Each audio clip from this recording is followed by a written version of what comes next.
පොඩිත්තන්ට අමතර ආහාර දෙන්න පටන් ගත්තට පස්සේ අම්මලට තියෙන ලොකු ගැටලුවක් තමයි මේ පැංචෝ කෑම කන්නේ. එහෙම නැත්නම් බබාට දෙන පෝෂණීය ප්‍රමාණවත්. ඉතින් ඔන්න ඔය වගේ ගැටලු අම්මලට ලොකු ප්‍රශ්නයක්. ඉතින් ඒක නිසා අද අපි කතා කරනවා වැදගත්ම දෙයක් බබාලට කෑම දීම සම්බන්ධව අම්මා කෙනෙක් දැනගෙන ඉන්න ඕනේ. ඒ තමයි පෝෂණ පූරක.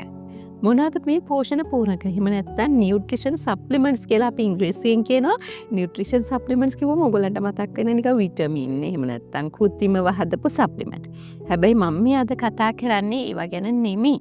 දැන් මේ මගේ බබාට කැම පොත ලියද්දි මම හදපු නමක් තමයි පෝෂණ පූරක කියන නම දැම්මේ. මොකද පෝෂණය පූරණය කරන්න. බබෙකුට අත්‍යවශ්‍ය පෝෂණය නොලැබෙන අවස්ථාවල යම්කිසි අවශ්‍යතාවන් පෝෂණීය අවශ්‍යතා අඩලුහුලුතා සිද්ධ වෙන හැම අවස්ථාවකම අම්මා කෙනෙකුට ලේසියෙන්ම කරගන්න පුළුවන් දේ තමයි පෝෂණය පූරණය කිරීමට පෝෂණ පූරක බබාට ලබා දීම.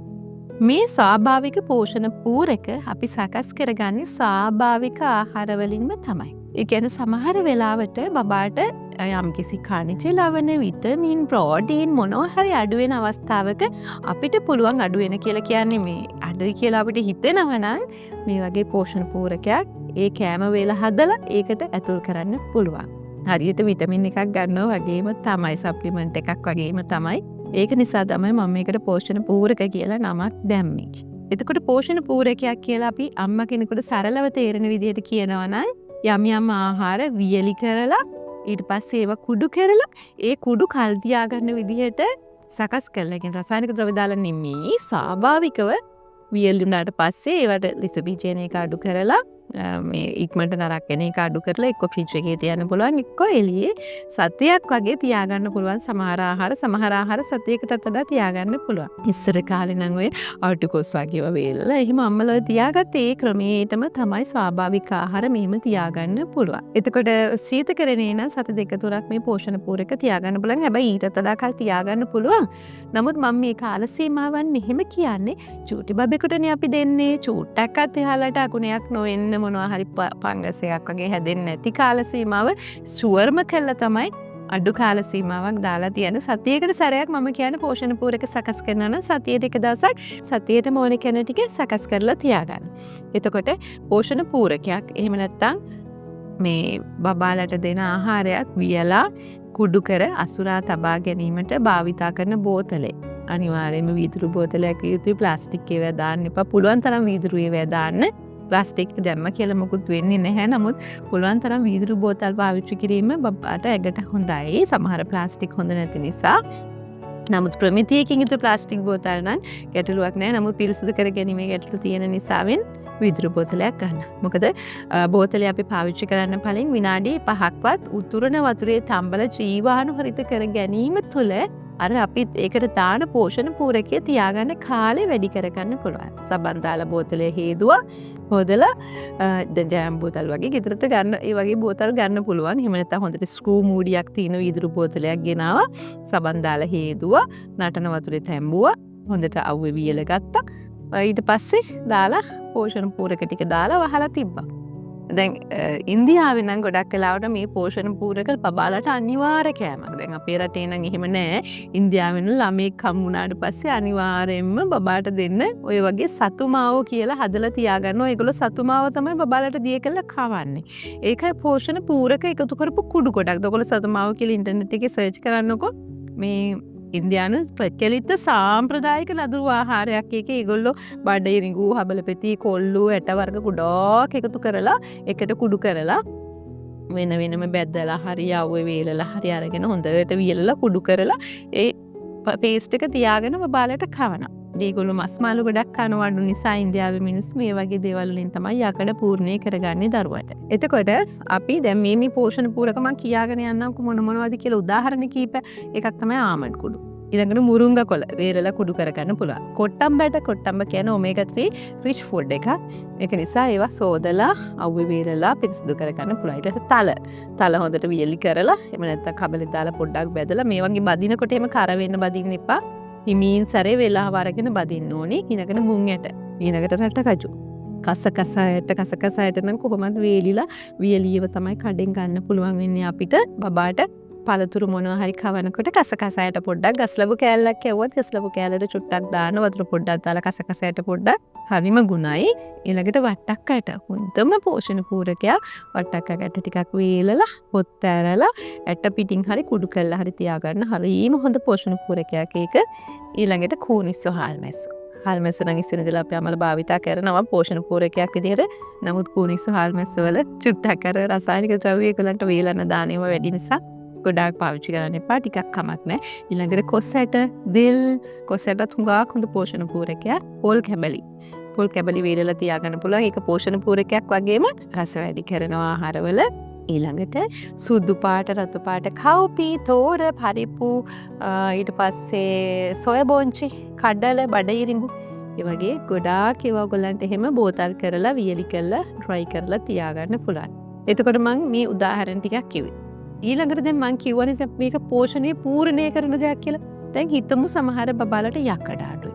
එහෙම නැත්නම් බබාගේ ඇඟේ ලේ මදි වගේ බබාගේ ලේ තාජී, කම්මැලි, සෙල්ලම් කරන. ඒ වගේ වෙලාවට ගොඩක් වෙලාවට ડોක්ටර් කියනවන හරි මිඩ්වයිෆ් නෝන කියනවන මෙයාට පෝෂණය අඩුයි කියලා ගොඩාක් වෙලාවට යකඩ තමයි හිම ලේ තාජී බබාලගේ අඩු.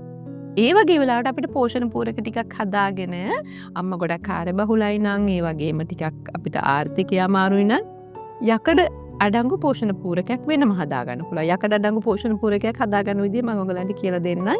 ඒ තමයි රටඉඳි කුඩු කරපු රටඉඳි කොහොමද කුඩු කරන්නේ? රටඉඳි තීරු හීනියට කපලා අවුවේ වේලලා හොඳට ඩ්‍රයි කරගන්න. එහෙම නැත්නම් ඩ්‍රයි කරපු රටඉඳි ගන්න පුළුවන්. ඔයගලන්ට වෙලදපලෙන් වියලි රටඉඳි ගන්න පුළුවන්. ඊට පස්සේ ඒකට තලයට මේස හැඳි එකක් දැම්මා. රටඉඳි මේස හැඳි පුඩු එකක් දැම්මා.